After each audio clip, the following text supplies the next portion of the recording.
The 26 African-American landscape painters known as the Florida Highwaymen created opportunity with artwork in Central Florida during the 50s and 60s.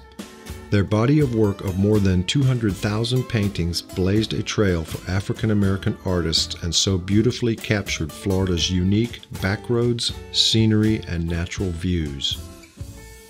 Emerging during the Jim Crow era when opportunities for black people were often limited because of race, the Florida Highwaymen used their artistic talents to make a living on their own terms.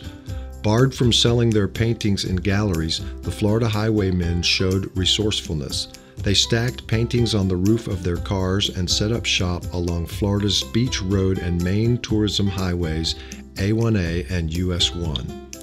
As gifted salespeople, the Highwaymen would also sell door-to-door at offices and churches. Tourists and businessmen were eager to purchase these affordable works of art that captured the stunning allure of Florida paradise. The loose-knit group of painters was led by the imaginative artist and enterprising businessman Alfred Hare.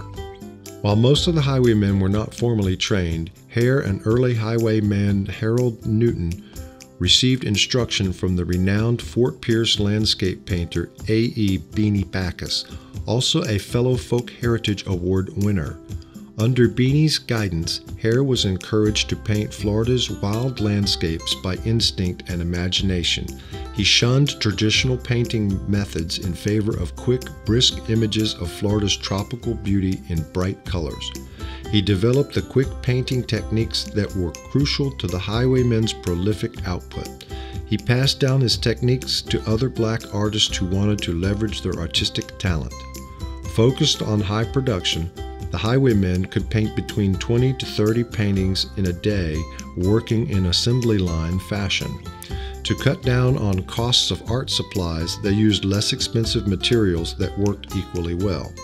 Instead of canvases, they used Upson board and wood.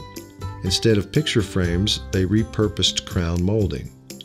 The images that they created featured the wild and untamed landscapes of Florida.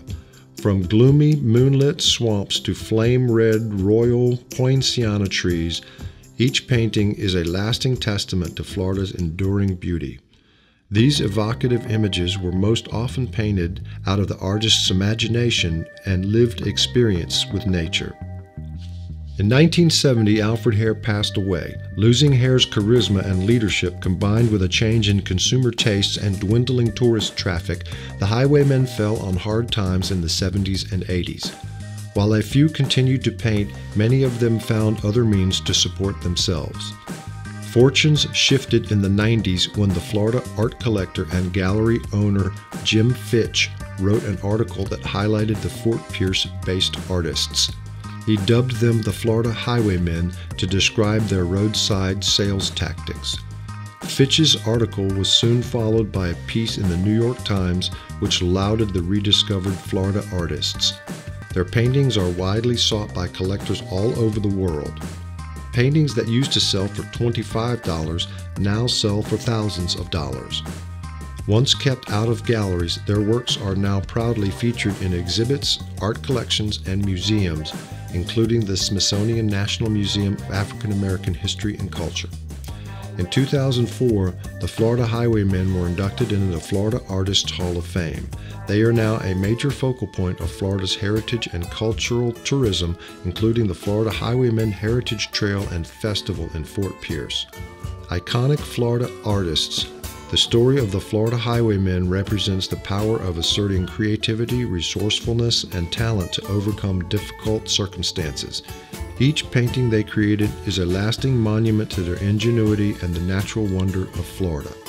In recognition of the inventive techniques used to overcome an unjust system, the entrepreneurial spirit exhibited to assert economic independence, and the more than 200,000 paintings that are now highly valued and iconic pieces of art, the Florida Department of State Division of Arts and Culture is honored to present the 26 original Florida Highwaymen with the Folk Heritage Award.